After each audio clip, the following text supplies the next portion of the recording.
म्हाडाच्या कोकण मंडळाच्या 2264 घरांच्या सोडतीला 2 वेळा मुदतवाढ दिल्यानंतरही सोडतीला अद्याप म्हणावा तसा प्रतिसाद मिळालेला नाहीये। मात्र आता अर्ज भरण्यासाठी काही तासांचाच वेळ शिल्लक राहिलाय। म्हाडाच्या नाशिक मंडळाला 20% योजनेअंतर्गत खासगी विकासकांकडून घरं मिळत नसल्यानं म्हाडानं कठोर पावलं उचलण्यास सुरुवात केली आहे। परिणामी नाशिक मंडळाला सध्या 20% योजनेतील 555 घरं मिळाली असून आता त्यांच्या सोडतीची तयारी मंडळानं सुरू केली आहे आणि त्यानुसार आठवड्यात सोडतीची जाहिरात प्रसिद्ध केली जाणार आहे।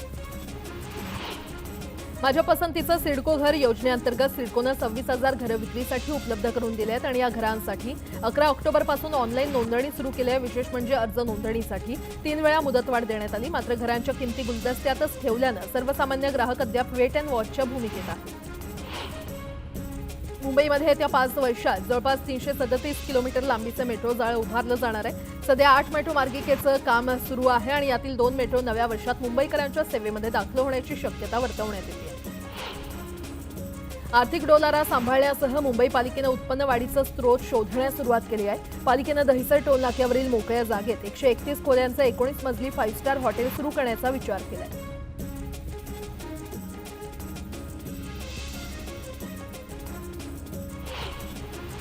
दहिसर ते मीरा भाईंदर मेट्रो 9 मार्गिकेच्या सुभाषचंद्र बोस स्थानकापासून उत्तनपर्यंतच्या मार्गात बदल करण्याच्या हालचाली MMRDAनं सुरू केल्या आहेत। राई मुर्धे आणि मोरवा गावातून ही मार्गिका घेऊन जाण्याऐवजी सुभाषचंद्र स्थानकापासून मिठागरांच्या जमिनीवरून उत्तनपर्यंत नेण्याचा विचार सुरू आहे। पश्चिम रेल्वेनं मुंबईतील प्रमुख स्थानकांवर डिजिटल लाऊंज म्हणजेच विश्रामगृह उभारण्याचा निर्णय घेतलाय। त्यामुळे प्रवाशांना विमानतळासारख्या सुविधा इथे मिळणार आहेत। चीनमध्ये कोरोना सदृश ह्युमन मेटान्युमो व्हायरसनं उच्छाद मांडलाय। त्या पार्श्वभूमीवर राज्याचं आरोग्य विभागही अलर्ट झालंय। घाबरू नका पण सावध रहा अशा सूचना आरोग्य विभागानं राज्यातील नागरिकांना केल्या असून सर्दी खोकल्याच्या रुग्णांचं नियमित सर्वेक्षण करण्याचे निर्देश दिले। कोरोनानंतर मुलांच्या स्क्रीन टाईममध्ये वाढ झालेली आहे। स्क्रीन टाईम वाढल्यानं डोळ्यांना त्रास होणं, मानसिक थकवा आणि जागरण या सर्वांमुळे विद्यार्थ्यांची झोप कमी झाली आणि परिणामतः अभ्यासात विद्यार्थ्यांच्या एकाग्रतेवर परिणाम होतोय। सध्याच्या स्पर्धात्मक युगात नोकरी आणि व्यवसायाच्या ठिकाणी खूप धावपळ होत असते। सतत चांगली कामगिरी करण्याच्या प्रयत्नात अनेक मुंबईकरांची झोप उडाली आहे। ते निद्रानाशाचे शिकार ठरत आहेत। अलीकडे निद्रानाशाची समस्या प्रामुख्याने वाढू लागली आहे। ठाण्यातील शहरी भागात 23 तर ग्रामीण भागामध्ये 21% निद्रानाशाची समस्या आढळून आलेली आहे। तर प्रादेशिक मनोरुग्णालयामध्ये जवळपास 7,064 जणांनी निद्रानाशाच्या तक्रारी केल्या। केंद्र सरकारनं देशांतर्गत स्मार्टफोन निर्मितीला चालना दिल्यानं हा उद्योग वेगानं विस्तारतोय। उत्पादन वाढल्यानं भारताचा स्मार्टफोन बाजार 2025 पर्यंत $50 अब्ज म्हणजेच 4.29 लाख कोटी रुपयांपर्यंत विस्तारेल असा अंदाज व्यक्त करण्यात आलाय। मुंबई पालिकेच्या 2025-26च्या अर्थसंकल्पात जनतेचा वाढता सहभाग असावा यासाठी नागरिकांकडून सूचना मागवण्यात आल्या। यात प्रदूषणमुक्त मुंबईसाठी बजेटमध्ये ठोस तरतूद करण्यात यावी, त्यासह खड्डेमुक्त रस्त्यांचाही प्रशासनाकडे आग्रह करण्यात आलाय। TMTच्या कंत्राटी कर्मचाऱ्यांनी पुकारलेल्या संपामुळे परिवहनाच्या उत्पन्नाला फटका बसलाय। त्यानंतर आलेल्या सलग सुट्ट्यांमुळे परिवहनाचं उत्पन्न घटलंय आणि दररोज 3 ते 4 लाखांचा फटका बसलाय। मुंबईच्या मलजल वाहिन्यातील सांडपाणी समुद्रात जाऊ नये यासाठी पालिकेनं 7 STP प्लांट टप्प्याटप्प्यानं 2026 ते 2028 दरम्यान कार्यान्वित होतील अशी माहिती पालिकेनं दिली आहे। वाहतूक नियमांचं उल्लंघन आणि मनमानीच्या वाढत्या तक्रारींच्या पार्श्वभूमीवर वडाळा RTOनं 5,425 रिक्षांची तपासणी केली आहे। त्यापैकी जवळपास 40% म्हणजेच 2,130 रिक्षांवर कारवाई केली। पिंपरी चिंचवड शहरातील कचरा कुंड्या हटवल्यानंतर नागरिक मोकळ्या जागेवर कचरा टाकत असल्याचं निदर्शनास आलंय आणि त्यामुळे आरोग्य विभागानं 8 क्षेत्रीय कार्यालयातील 80 ठिकाणांची पाहणी करून तिथे लक्ष केंद्रित करण्याचा निर्णय घेतलाय। लाचलुचपत प्रतिबंधक विभागात दाखल होणाऱ्या गुन्ह्यांच्या संख्येमध्ये कमालीची घट झाल्याचं आकडेवारीवरून दिसून येतंय। यंदा राज्यात लाचलुचपत प्रतिबंधक विभागानं भ्रष्टाचार प्रकरणी 713 गुन्हे नोंदवलेत। नाशिकमध्ये सर्वाधिक तर मुंबईमध्ये आश्चर्यकारकरित्या कमी गुन्हे नोंदवले गेले। राजकीय पक्ष, कामगार संघटनांची स्मार्ट प्रीपेड वीज मीटर विरोधी ठाणे जिल्हा समिती आज अधीक्षक अभियंता महावितरण कंपनी कार्यालयावर मोर्चा काढणार आहे। राज्यातील वीज ग्राहकांना स्मार्ट प्रीपेड मीटर लावण्यात येणार नाहीये। तर देवेंद्र फडणवीसांनी पावसाळी अधिवेशनात याची घोषणा केली आणि दिलेल्या आश्वासनाचं उल्लंघन करत ठाणे जिल्ह्यासह राज्यात स्मार्ट प्रीपेड मीटर लावण्याची कारवाई सुरू झाली आहे। त्यामुळे स्मार्ट प्रीपेड वीज मीटर विरोधी समिती आक्रमक झाली आहे। विकासक आणि बांधकाम व्यावसायिकांवर काहीशी जरब बसवणाऱ्या महारेराच्या स्वायत्तेलाच आता धक्का लागण्याची शक्यता आहे, कारण महारेराकडे नोंदणी आणि इतर बाबींपोटी जमा होणारं शुल्क राज्य सरकारकडे जमा करण्याची तरतूद नवीन गृहनिर्माण धोरणाच्या मसुद्यात करण्यात आली आहे। त्यामुळे महारेराचं शासनावरील आर्थिक अवलंबित्व वाढणार आहे। गेल्या 2 महिन्यांपासून भारतीय शेअर बाजारात प्रचंड अस्थिरता आहे। नवीन वर्षात सुरुवात तर दमदार झाली होती, पण सप्ताह समितीच्या दिवशी सेन्सेक्स पुन्हा आपटलं। परकीय गुंतवणूकदारांनी भारतीय शेअर बाजारातून केवळ 3 ट्रेडिंग सत्रांमध्ये 4.285 कोटी रुपये काढलेले आहेत। डिपॉझिटरी डेटावरून ही माहिती प्राप्त झाली आहे। सावित्रीबाई फुले पुणे विद्यापीठानं आंदोलन सभा निदर्शनं आयोजित करण्यासाठी 8 दिवस आधी परवानगी घेण्याबाबत लागू केलेल्या नव्या नियमाला युवक काँग्रेसकडून मुंबई उच्च न्यायालयामध्ये आव्हान देण्यात आले। पूर्व परवानगी न घेता सभा बैठका आणि कार्यक्रम घेतल्या योग्य ती कायदेशीर कारवाई करण्यात येईल असं परिपत्रक नुकतंच प्रसिद्ध केलं। आता सविस्तर बातमी पाहूयात। बीडमधील केज येथील मस्साजोगचे सरपंच संतोष देशमुख हत्या प्रकरणातील मुख्य आरोपी सुदर्शन घुले आणि सुधीर सांगळे हे तब्बल 26 दिवसांनंतर पोलिसांच्या हाती लागलेत। त्यांना न्यायालयानं 14 दिवसांची पोलीस कोठडी सुनावली आहे। याच दरम्यान संपूर्ण महाराष्ट्रातील वातावरण ढवळून काढणाऱ्या या हत्याकांडासंदर्भातील धक्कादायक माहिती समोर आली। या प्रकरणाचं गुजरात कनेक्शन आता समोर आलंय। बीडच्या मस्साजोगचे सरपंच संतोष देशमुख या हत्या प्रकरणाचं आता गुजरात कनेक्शन समोर आलंय। आधी मुंबई, मग गुजरात आणि नंतर पुणे। मुख्य आरोपी सुदर्शन घुले आणि सुधीर सांगळे हे हत्येच्या घटनेनंतर गुजरातला गेले होते अशी धक्कादायक माहिती तपासात समोर आली आहे। ते कुठेही गेले असते आणि कोणी त्यांना मदत केली असेल तरी देखील त्यांच्यावर कारवाई होते तुम्हाला दिसतंय। मदत करणाऱ्यांना आम्ही सोडत नाही। सुदर्शन घुले, सुधीर सांगळे आणि कृष्णा आंधळे यांचा मुक्काम आधी भिवंडीत होता। 11 डिसेंबरला भिवंडीतून ते गुजरातला गेले।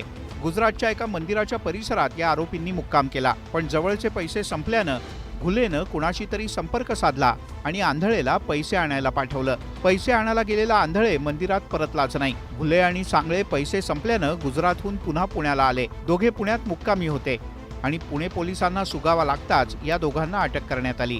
या प्रकरणातील आरोपी कृष्णा आंधळे मात्र अद्याप फरार आहे।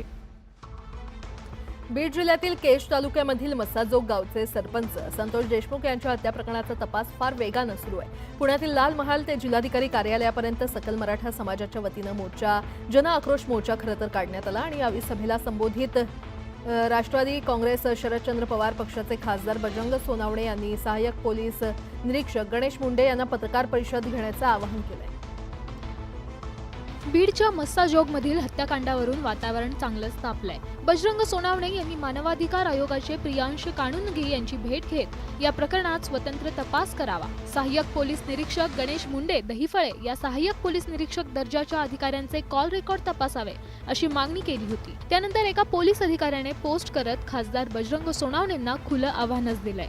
मी जर प्रेस कॉन्फरन्स घेतली तर खासदाराचे कपडेही राहणार नाही असं पोस्टमध्ये सहाय्यक पोलीस निरीक्षक गणेश मुंडे यांनी म्हटलंय। यानंतर आता सोनावणेंनी त्यांना थेट प्रति आव्हानच दिलंय। आता त्या कलियुगामध्ये माझं वस्त्रहरण करायला तू जर येणार असेल तर कोण कृष्ण येतोय किती बघू, पण तू तर एका प्रेस घे। माझी विनम्र विनंती की तू एका प्रेस घेऊन काय करतो। एकीकडे संतोष देशमुख हत्या प्रकरणाच्या तपासाला वेग आलाय, तर दुसरीकडे पोलीस निरीक्षक गणेश मुंडे यांच्या आव्हानाला खासदार सोनावणेंनी खुलं चॅलेंज दिलंय। राज्याचे उपमुख्यमंत्री अजित पवार हे त्यांच्या स्पष्ट वक्तेपणामुळे नेहमी राज्याच्या राजकारणात चर्चेत असतात। बारामती दौऱ्यावरील त्यांच्या वक्तव्यांनी एकीकडे त्यांचा संताप दिसून आला, तर दुसरीकडे त्यांच्या मनातील शल्य देखील समोर आले। बारामतीत एका पेट्रोल पंपाच्या उद्घाटन कार्यक्रमात बोलत असताना अजित पवारांना नागरिकांकडून कामाच्या संदर्भातील निवेदनं दिली जात होती। एका मागोमाग एक निवेदनं येत असताना काही कार्यकर्त्यांनी अनेक कामं झाली नसल्याची तक्रार केली। त्यावर अजित पवार संतापले। अरे तुम्ही मतं दिली म्हणजे माझे मालक नाही झाला का? सालगडी काय मला? याच वेळी बोलताना अजित पवारांनी पुढची 5 वर्ष कोणी केलं नसेल इतकं काम करायचं असल्याचं सांगितलं आणि त्याच वेळी त्यांच्या मनातील लोकसभेच्या पराभवाचं शल्य पुन्हा वर आलं। त्याच वेळी माझ्या नावासमोरचं बटन दाबलं असतं तर असं वक्तव्य त्यांनी केलं। शिवाय दोन्ही राष्ट्रवादींच्या मनोमिलनाचे संकेतही दिले। तुम्हाला अभिमान वाटेल की खरं सांगितलं बटन दाबायला पाहिजे अशी शिवसृष्टी उभी करतात। तिचा भाग जाऊ द्या, ताटात काय वाटेल काय अजित पवारांच्या या वक्तव्यानं अनेकांच्या भुवया उंचावल्या आहेत. आणि आता एक मोठी बातमी. एखाद्या मुलीचा एकदाच पाठलाग करणं 354D आणि पोक्सो कायद्यातील तरतुदीनुसार गुन्हा मानता येत नाही असं मत मुंबई उच्च न्यायालयाच्या नागपूर खंडपीठानं व्यक्त केलंय. एका प्रकरणाचा निर्णय देताना खंडपीठानं हे मत व्यक्त केलं. पीडितेचा पाठलाग केल्याचं एकच उदाहरण असलं तरी ते गुन्हा ठरवण्यासाठी पुरेसं नाही असं हायकोर्टानं म्हटलंय. गुन्हा सिद्ध करण्यासाठी फिर्यादी पक्षानं आरोपींनी अनेकदा किंवा सतत पाठलाग केला आहे असं सिद्ध करणं आवश्यक आहे असंही न्यायालयानं निर्णयात स्पष्ट केलंय. मुलीचा एकदाच पाठलाग करणं गुन्हा मानता येत नाही असं न्यायालयानं म्हटलेलं आहे. पोक्सो कायद्यातील तरतुदीनुसार हा गुन्हा मानता येत नाही असं निरीक्षण न्यायालयानं नोंदवलंय. आरोपीनं सतत पाठलाग केला हे सिद्ध करणं आवश्यक असल्याचं देखील न्यायालयानं म्हटलंय.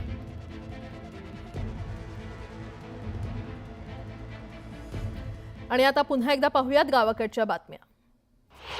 पुण्यातील श्री छत्रपती शिवाजी मार्केट यार्डातील घाऊक बाजारात 90 ते 100 ट्रक फळभाज्यांची आवक झाली. मार्केट यार्डातील घाऊक बाजारात आवक वाढल्यानं मटार, टोमॅटो, फ्लावर, कोबी आणि आलं या फळभाज्यांच्या दरात घट झाली आहे, तर अन्य फळभाज्यांचे दर मात्र स्थिर आहेत. पिकांवर वेळेवर फवारणी करणं गरजेचं आहे, मात्र मजुरांची उपलब्धता होत नसल्यानं आता थेट ड्रोनच्या वापरानं शेतकरी फवारणी करतायत. शेतकरी उत्पादक कंपनी आणि सहकारी संस्थांकडून फवारणीच्या ड्रोनसाठी 4 लाखांचं अनुदान मिळणार आहे.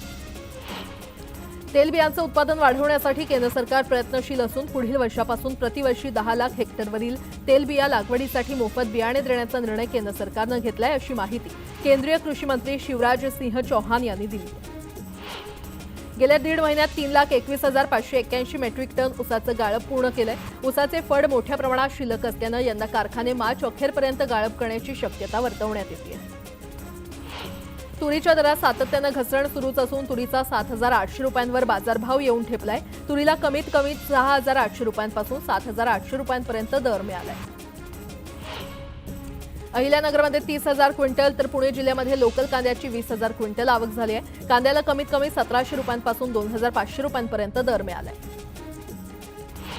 राज्यातील बाजार समितीमध्ये सोयाबीनची 143 क्विंटल इतकी आवक झाली आहे. सोयाबीनला 4,105 रुपये प्रति क्विंटल दर मिळालाय, तर बाजारामध्ये मक्याची 432 क्विंटल आवक झाली. मक्याला 2,200 रुपये प्रति क्विंटल इतका दर मिळाला. नववर्षात राज्यात थंडीचं आगमन होणार असल्याचा अंदाज हवामान खात्यानं वर्तवला होता. त्यानुसार आता राज्यात थंडीचा जोर वाढलाय. येत्या 3 दिवसात थंडीचा कडाका आणखी वाढणार असल्याचा अंदाज हवामान खात्यानं वर्तवलाय.